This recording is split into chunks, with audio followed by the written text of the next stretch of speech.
জনসংখ্যা নিয়ন্ত্রণ নিয়ে যখন আইন আনার ভাবনা চিন্তা করছে কেন্দ্র, ঠিক তখনই আজব দাওয়াই রাজ্যের গ্রন্থাগার মন্ত্রী সিদ্দিকুল্লাহ চৌধুরী।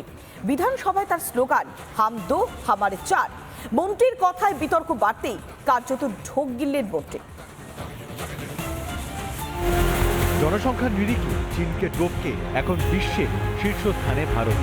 জনসংখ্যা নিয়ন্ত্রণে এবার আইন আনার প্রস্তুতি চলছে কেন্দ্রের, যদিও বাংলার গ্রন্থাগার মন্ত্রী সেই সবের ধার ধারেন না। তার স্লোগান হাম দো হামারে চার, তাও আবার বিধানসভার অন্দরে। বিধানসভায় সিদ্দিকুল্লাহ চৌধুরীর মন্তব্য নিয়ে তুমুল বিতর্ক। এরপরেই চাপে পড়ে ঢোক গিললেন রাজ্যের গ্রন্থাগার মন্ত্রী। শুনুন সিদ্দিকুল্লাহর সাফাই। চীনের সঙ্গে লড়াই করতে গেলে, চীনের জনসংখ্যা আনতে গেলে হাম দো হামারে চার দরকার, হাম দো হামারে দই হবে। বিধানসভায় সিদ্দিকুল্লাহর মন্তব্যে বিতর্কের রেশ এখনো চলছে। সরাসরি সিদ্দিকুল্লাহকে নিশানা বিজেপির। এইরকম একজন শিক্ষক পেশায় এবং জনপ্রতিনিধি, মন্ত্রী, দুটো টার্মের, তিনি এই ধরনের কথাবার্তা বলছেন, কি শেখাচ্ছেন আপনি? পশ্চিমবঙ্গেও এই মুসলিম সম্প্রদায়ের এই জনসংখ্যা বৃদ্ধির পেছনে মন্ত্রীর মতন একজন গুরুত্বপূর্ণ ব্যক্তিত্ব যখন তিনি এই কথা বলেন, আমি আশঙ্কা করছি, গতকালের আশঙ্কা প্রকাশ করছি আরেকবার, যে পরবর্তীকালে পশ্চিমবঙ্গ বিভাজন করবারও দাবি উঠতে পারে। জনসংখ্যা বৃদ্ধি নিয়ন্ত্রণে আনতে বিশ্বজুড়ে লড়াই চলছে।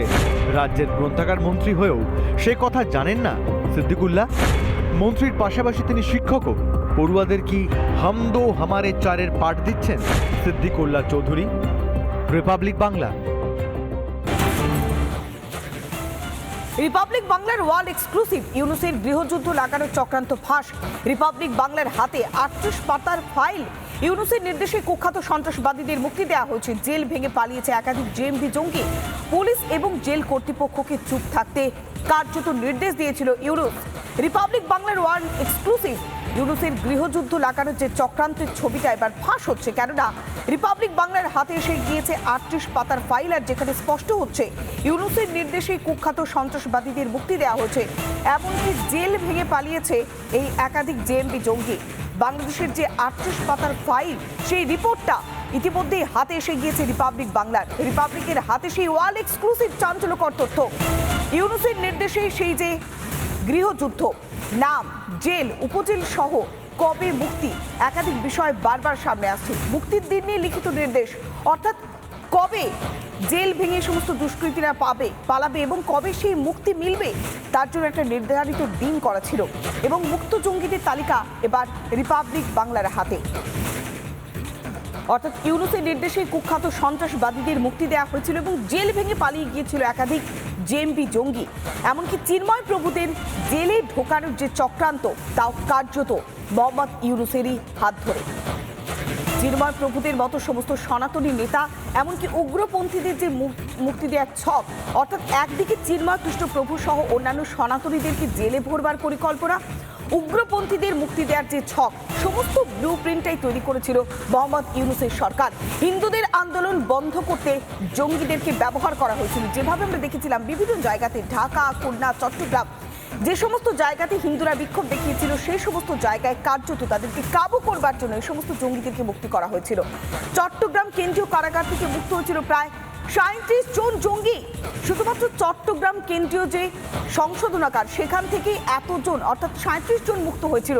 হিন্দুদের খতম এবং বিদ্রোহ ঠেকাতেই এদেরকে সুপারি দেওয়া হচ্ছিল। ভাবুন, কোট আনকোট সুপারি দেওয়া হচ্ছিল। এবং 144 জন জঙ্গির তালিকা এবার রিপাবলিক বাংলার হাতে। অর্থাৎ মোহাম্মদ ইউনুস কোন কোন জঙ্গিদেরকে মুক্তি দিয়েছিল তার একটা ব্লুপ্রিন্ট আগে থেকেই তৈরি করেছিল। কুখ্যাত জসিমউদ্দিন রহমানিকেও মুক্তি দেওয়া হয়েছিল এই গৃহযুদ্ধের সময়। অর্থাৎ সমস্তটাই পরিকল্পনা মাফিক, সমস্তটাই ব্লুপ্রিন্ট তৈরি করেছিল এই মোহাম্মদ ইউনুসের সরকার। আনহারুল্লাহ বাংলা এবং জেএমবির সবচেয়ে বেশি যে সমস্ত জঙ্গিরা, তাদেরকে বেশি পরিমাণে মুক্ত করা হয়েছিল। আনসারুল্লাহ বাংলা এবং জেএমবির সব থেকে বেশি মুক্তির সংখ্যাটা, অর্থাৎ বিভিন্ন যে সমস্ত জঙ্গি গোষ্ঠীগুলো রয়েছে তাদের মধ্যে আনসারুল্লাহ এবং একই সঙ্গে জেএমবি, এদের যে সমস্ত জঙ্গিরা রয়েছে তাদের সংখ্যাটা সব থেকে বেশি। এমনকি জঙ্গি গোষ্ঠীগুলি থেকে মোটা টাকা ঘুষ দিয়েছিল মোহাম্মদ ইউনুস। চাঞ্চল্যকর তথ্য এবং ওয়াল এক্সক্লুসিভ সেই তথ্য রিপাবলিক বাংলার হাতে।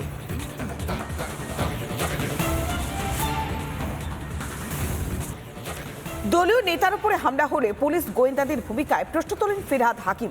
আর শহরের মধ্যে 2 বছর ধরে বাংলাদেশি, তাও আবার বিএনপি নেতা বসে থাকলো, তা জানতেই পারলেন না মেয়র।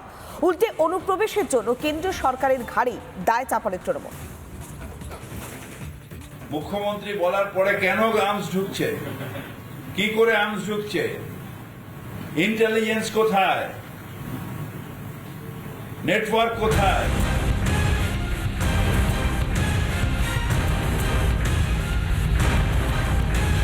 রাগের মাথায় সত্যিটাই বলে ফেলেছিলেন কলকাতার মেয়র। সত্যিই তো, একজন বাংলাদেশের বিএনপি নেতা নাম ভাড়িয়ে 2 বছর ধরে কলকাতায় নিশ্চিন্তে বসে থাকলো, পুলিশ বা গোয়েন্দা কেউই জানতে পারলো না। শনিবার ধরা পড়ার পর অবশ্য আগের মেজাজ ছিল না কলকাতার মেয়রের, বরং খানিক আমতা আমতা করেই নিজের অজ্ঞতা প্রকাশ করলেন তিনি। কারণ এটা আমার জানা নেই, এটা পুলিশ দেখছে, এটা তো আমার কর্পোরেশনের কেস না,